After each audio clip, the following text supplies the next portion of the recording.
Nascida em 2 de março de 1937, Neide Maria Maia Lopes chocou o país com assassinato cruel.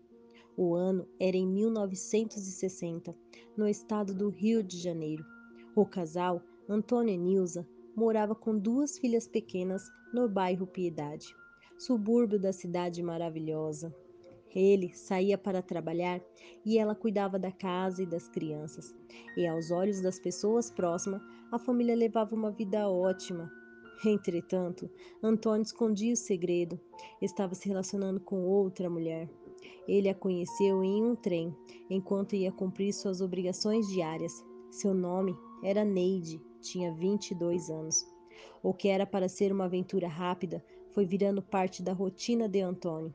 Durante 3 meses, eles tiveram encontros constantes e intensos.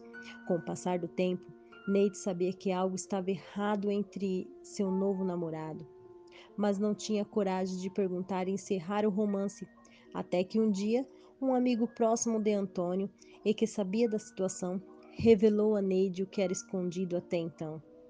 Seu atual namorado Antônio tinha casa, esposa e duas filhas.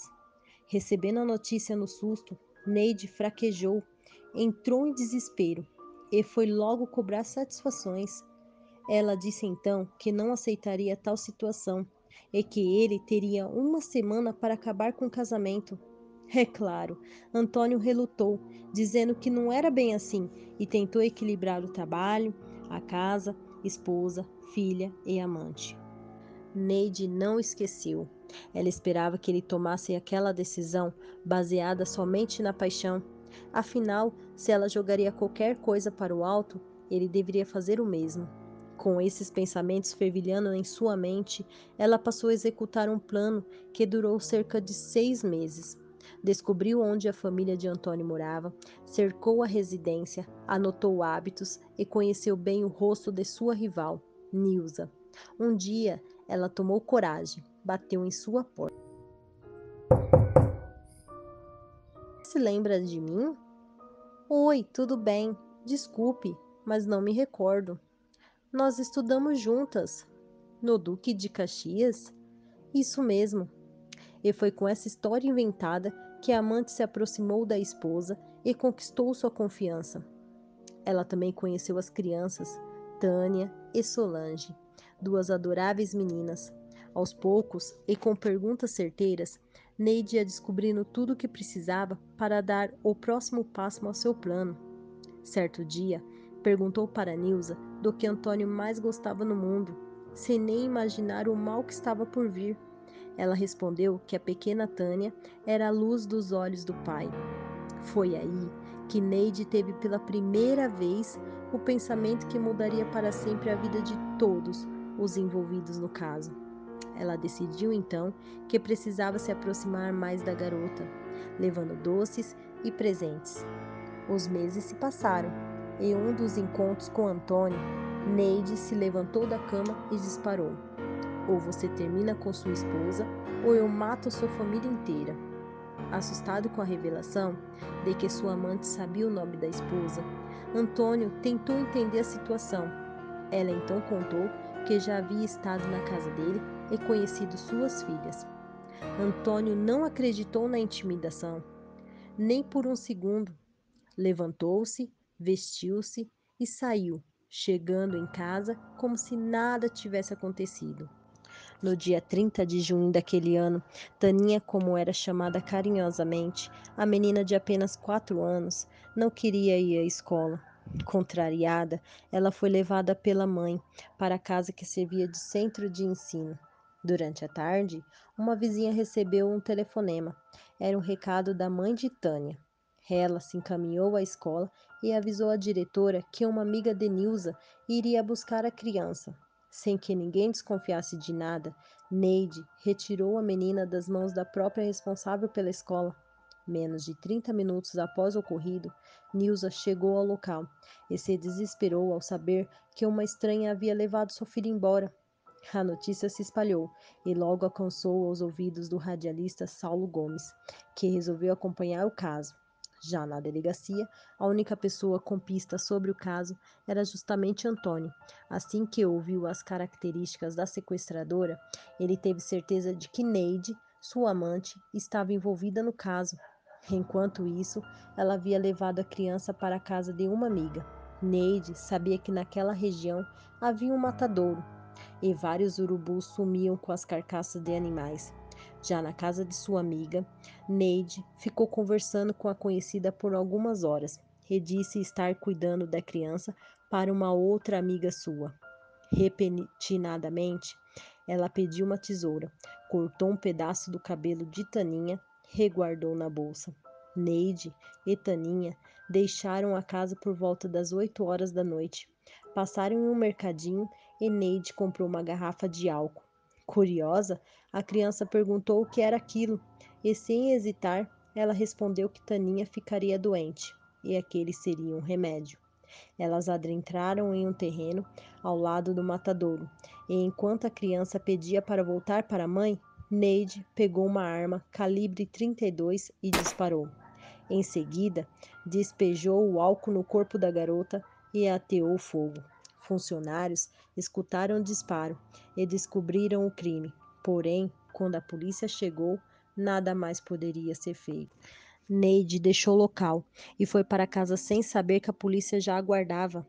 Às 22h30, ela foi surpreendida pelos oficiais e teve a bolsa revistada.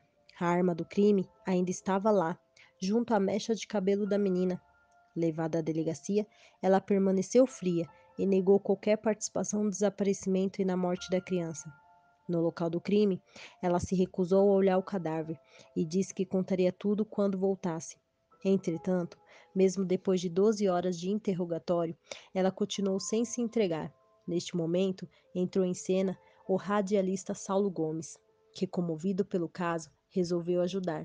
Com autorização para fazer uma entrevista com a jovem, ele perguntou o motivo pela qual havia cometido o crime. Para surpresa de todos, ela respondeu: por que estaria perguntando aquilo?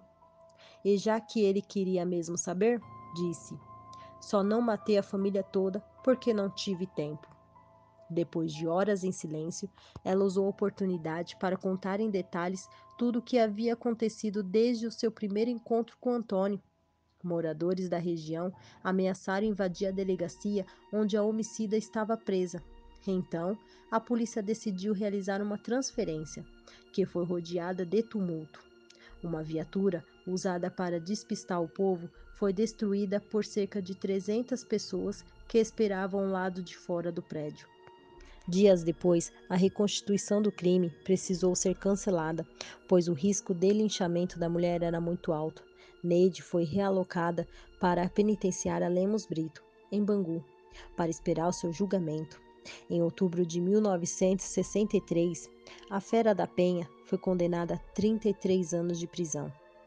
Permaneceu na cadeia acompanhada de uma pequena boneca, que ela tratava como filha.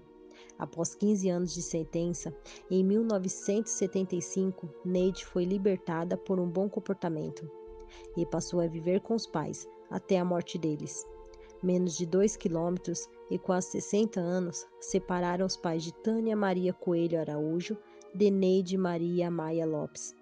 Tanto a família da menina de 4 anos quanto a responsável pelo crime, que chocou o país, ainda estavam assombradas pelas cenas daquele 30 de junho de 1960. Na quadra 21, Carneiro 17, a funcionária do cemitério de Inhaúma responde de pronto o local onde está enterrada a menina Taninha. Depois que foi assassinada, a garota passou a ser tratada como santa. Sua sepultura continua atraindo fiéis em busca de milagres. Foto, flores, imagens de santo e até 2 bonecas decoram o túmulo da garota. As placas de agradecimento pelas graças alcançadas estão por toda a parte. Uma funcionária do cemitério conta que um homem desconhecido vem sempre no dia de finados. Ele pinta e cuida do túmulo, e muita gente procura pela sepultura dela até hoje. Há anos, a família de Taninha não visita sua sepultura. Se para os parentes da criança ir ao cemitério é sinônimo de lembranças ruins, para alguns O túmulo da garota funciona como uma espécie de altar. O local onde a garotinha foi morta, um terreno baldio junto ao matadouro da Penha, está convertido num pequeno santuário, onde pessoas fazem preces, levam flores, acendem velas e pedem graças.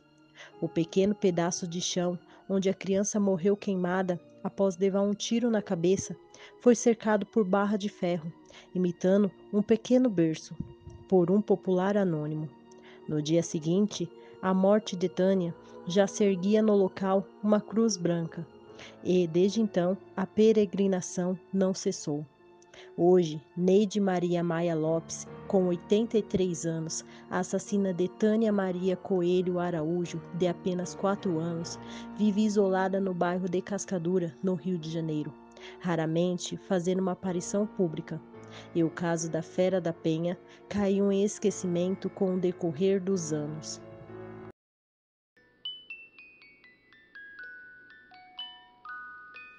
Oi, gente.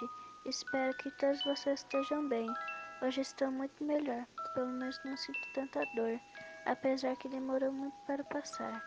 Hoje a saudade tomou conta no lugar da dor. Saudade do meu lar, saudade da minha família. Mas no fundo, o que eu não entendi muito bem é por que tiraram a minha vida tão cedo e bruscamente se não tinha feito mal nenhum. Mas onde eu estou, hoje me disseram que aqui ninguém vai me machucar mais.